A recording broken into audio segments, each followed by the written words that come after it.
সুপ্রিয় মৎস্য উদ্যোক্তা ও মাছ চাষি ভাইদেরকে আসসালামু আলাইকুম। নতুন আরো একটি ভিডিওতে সকলকে স্বাগতম জানাচ্ছি রনি মৎস্য নার্সারির পক্ষ থেকে। আজকে আমরা আপনাদের মাঝে নিয়ে আসলাম উন্নত মানের থাই পাঙ্গাস মাছের পোনা। তো যে সকল মৎস্য উদ্যোক্তা ভাইরা থাই পাঙ্গাস মাছ চাষ করতে চাচ্ছেন বা চাষের পরিকল্পনা করছেন, আজকের এই ভিডিওটি আপনাদের জন্য। আমাদের বাংলাদেশে মাছের বাজারে কম দামি মাছের তালিকায় যে সকল মাছ পাওয়া যায় তার মধ্যে পাঙ্গাস মাছ অন্যতম একটি মাছ। এই মাছটির দাম কম হওয়ার কারণে মাছের বাজারে মাছটির চাহিদাটা ব্যাপক হারে রয়েছে এবং কম দামি হওয়ার কারণে সকল স্তরের মানুষের আমিষের চাহিদা মেটায় এই পাঙ্গাস মাছটি।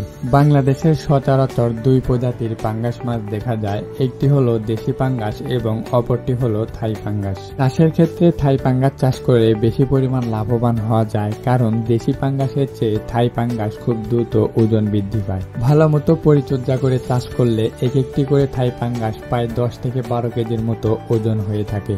এই থাই পাঙ্গাস মাছ চাষে খরচের চেয়ে আয়ের পরিমাণ দ্বিগুণ হওয়ার কারণে অনেক মৎস্য চাষিরাই এই পাঙ্গাস মাছ চাষের দিকে ঝুঁকছেন।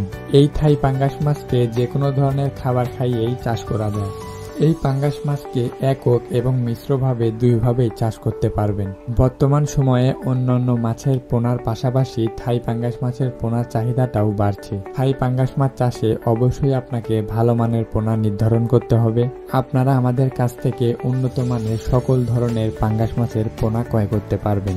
আপনারা যে সকল মৎস্য উদ্যোক্তা ভাইরা এই পোনা ক্রয় করতে যাচ্ছেন তারা অবশ্যই আমাদের ভিডিওর স্ক্রিনে দেওয়া নাম্বারে যোগাযোগ করবেন, অথবা চাইলে সরাসরি আপনারা আমাদের হেঁচারিতে এসেও যে কোনো ধরনের পোনা ক্রয় করতে পারবেন।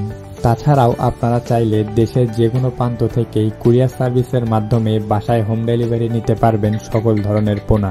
আমরা দেশের যে কোনো প্রান্তেই অক্সিজেনের মাধ্যমে সকল ধরনের পোনা হোম ডেলিভারি দিয়ে থাকি। তো আর দেরি না করে অবশ্যই স্ক্রিনে দেওয়া নাম্বারে যোগাযোগ করুন এবং যে কোনো ধরনের পোনা অর্ডার করুন। তো আজকের ভিডিওটি এ পর্যন্তই। ভিডিওটি যদি ভালো লাগে অবশ্যই চ্যানেলটিকে সাবস্ক্রাইব করবেন এবং ভিডিওটিতে একটি লাইক দিতে ভুলবেন না।